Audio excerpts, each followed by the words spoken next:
جادوئی گھڑا کی کہانی۔ یہ کہانی ایک غریب کسان احمد کی ہے جو ایک چھوٹے سے گاؤں میں اپنی بیوی اور بچوں کے ساتھ رہتا تھا۔ احمد بہت محنتی تھا لیکن قسمت نے اس کا ساتھ نہیں دیا۔ وہ دن رات کھیتوں میں کام کرتا تھا مگر اس کی زمین بنجر ہو چکی تھی اور فصل ہمیشہ ناکام رہتی تھی۔ ایک دن احمد کھیت میں کام کر رہا تھا کہ اچانک اس کا پاؤں ایک سخت چیز سے ٹکرایا۔ اس نے مٹی ہٹا کر دیکھا تو وہاں ایک پرانا مٹی سے ڈھکا ہوا گھڑا دفن تھا۔ احمد نے اسے باہر نکالا اور حیرانی سے دیکھا کہ یہ عام گھڑا نہیں لگ رہا تھا۔ اس نے گھڑے کا ڈھکن کھولا اور جیسے ہی کھولا ایک روشنی چمکی اور ایک جن ظاہر ہوا۔ جن نے مسکراتے ہوئے کہا، میں اس جادوئی گھڑے کا جن ہوں۔ تم نے مجھے آزاد کیا ہے، اب میں تمہاری 3 خواہشات پوری کروں گا۔ سوچ سمجھ کر بتاؤ کہ تم کیا چاہتے ہو۔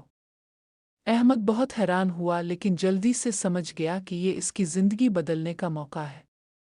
اس نے پہلی خواہش کی کہ اس کی زمین زرخیز ہو جائے اور ہر سال بہترین فصل دے۔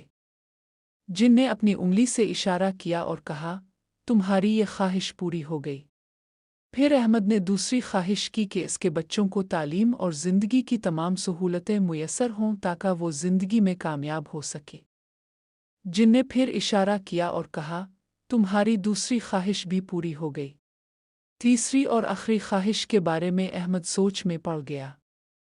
اس نے جن سے کہا، میں چاہتا ہوں کہ میرے گاؤں کے تمام لوگ خوشحال اور خوش نصیب ہو جائیں تاکہ کوئی اور میری طرح مشکلات کا سامنا نہ کرے۔ جن نے مسکرا کر کہا، یہ بہت بڑی اور نیک خواہش ہے۔ تمہاری آخری خواہش بھی پوری ہو گئی۔ یہ کہہ کر جن غائب ہو گیا۔ کچھ ہی دنوں میں احمد کی زمین سرسبز ہو گئی، فصل بہترین ہوئی اور اس کے بچے اعلیٰ تعلیم حاصل کرنے لگے۔ اس کے گاؤں میں بھی خوشحالی آ گئی اور ہر شخص اپنی زندگی سے مطمئن اور خوش تھا۔